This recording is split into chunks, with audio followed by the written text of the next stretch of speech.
Howdy, gang. Do you play World of Warcraft? Do you play the greatest class in the game, known as Paladin? Did you just hit level 20 and were given an arduous task? A true test of faith? A test of righteousness, if you will? If so, you're in the right place because I'm going to help you get through that complex quest chain today. And if you didn't, why'd you even click on the video?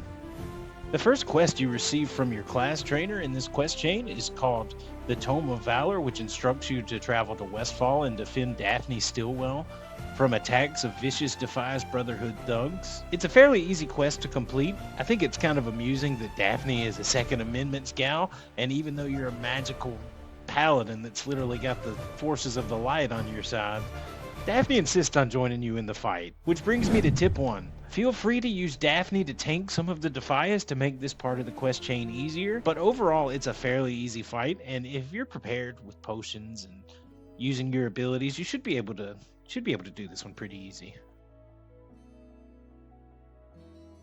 After defending Daphne, returning to your class trainer to turn the quest in, you'll then be instructed to meet Jordan Stillwell, Daphne's husband, in Ironforge. And Jordan, out of gratitude, wants to craft for you a powerful hammer known as Berrigan's Fist. But to do that, he's gonna need some stuff. And this is what starts the meat and potatoes of this entire quest. Jordan has tasked you with collecting his refined ore shipment from the ogres in Loch Modan, collecting whitestone oak lumber from the goblins in the Dead Mines, from getting his smithing hammer from Shadowfang Keep, and from collecting a core gem and purifying it from the Naga in Black Fathom Deeps. This is a quest that takes you across all of Azeroth, and it's very encompassing, and the perils are very dangerous. When you accept this quest, 2 other quests unlock. One is called Valor's Ore Shipment in Loch Modan, and the other is called Seeking the Core Gem in Darkshore. Both are required to complete this quest and are directly related to the quest chain. Pick them up as you go into the zones. The easiest of the 4 items to acquire is Balor's Refined Ore Shipment in Loch Modan, so start making your way there, and make sure you speak to Balor Stonehand on your way to pick up the accompanying quest that goes along with the Test of Righteousness, and then begin making your way to the northeast corner of Loch Modan. The ore shipment will be in a wooden crate near a camp within the ogre infestation that's in the northeast corner of Loch Modan. Make sure you navigate it safely. These ogres are elite and can be a big problem if you pull more than one, though they are fairly spaced out, so you should be able to manage this. If by chance you pull 2, just run. Especially if it's hardcore, there's no point in risking it. The best tip I have for completing this section is to begin forming your group for Dead Mines, because completing this, quite frankly, does not take long. It's the easiest thing to do in this entire chain.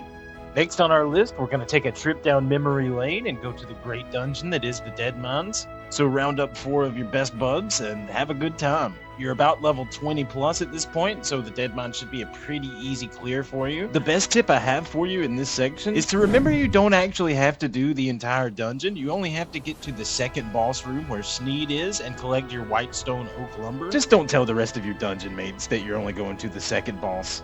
Let them find out in due time.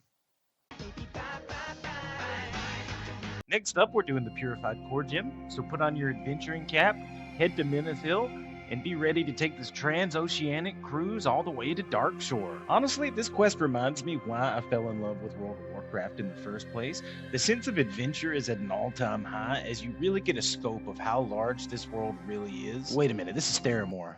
I took the wrong fucking boat. Of course I did. Looking like a jackass on my own video. Now I have to walk back to fucking Meneth Hill and do this shit all over again. This is absolute freaking bullshit. Okay, now that that's out of the way, and we've taken the correct boat to Darkshore, we want to go speak with Thunderous Windreaver and pick up the Core Gym quest, then begin heading south to Ashenvale until we reach the entrance of the Black Fathom Deeps. You don't actually have to go in the dungeon here. You can just kill the Naga outside of the entrance until you find the gem, then return it to Thunderous Windreaver, and begin on the next and final step of this journey. Hearth back home and begin forming a group to do SFK. This will be the most dangerous part of the journey, as the walk is very, very long and there will be multiple dangerous mobs that patrol the roads both in Arathi Highlands and the Silver Pine Forest. So make sure you and your dungeon mates are walking as a group so that you can handle whatever obstacles may be in your way. Stay wary, stay safe, get to the dungeon, and you're almost home. As for SFK itself, the dungeon is actually a cakewalk, and just like in Dead Mines, you don't actually have to go all the way to the end of the dungeon. You just have to get to the stables where the hammer is located. But since you came all the way here, you probably do want to go ahead and finish the dungeon, and that's where this bonus tip comes in. The final boss will put a mind control on someone in the group. Make sure you don't kill that person, especially in hardcore. Do it. That's it. The quest is done. Nothing to do now but roleplay, walk back to Ironforge, and turn in the quest and get this super nice hammer. On this long role-playing walk, I did have a time to think about my actions, and was I truly worthy of completing the test of righteousness? With all the cursing, leaving my dungeon mates, and killing the mind-controlled people? Was I really worthy of the Paladin order? And then I thought back to the great legendary Paladin Tome the Lightbringer, and his legendary words. Lad, no one feels ready. No one feels he deserves it. And you know why? Because no one does. It's grace. Pure and simple. We are inherently unworthy simply because we're human. And all human beings, and elves and dwarves and all other races are flawed. But the light loves us anyway. It loves us for what we sometimes can rise to in rare moments. It loves us for what we can do to help others, and it loves us because we can help it share its message by striving daily to be worthy, even though we understand that we can't ever truly become so. So stand there today, as I did, feeling that you can't possibly deserve it or ever be worthy, and know that you're in the same place every single paladin has ever stood. So chill out, stop overthinking it, and enjoy this badass hammer. Thank you for watching the video. Please like and subscribe. Feel free to follow me on my Twitch stream as well. I stream daily, and if you want me to make more guides, let me know.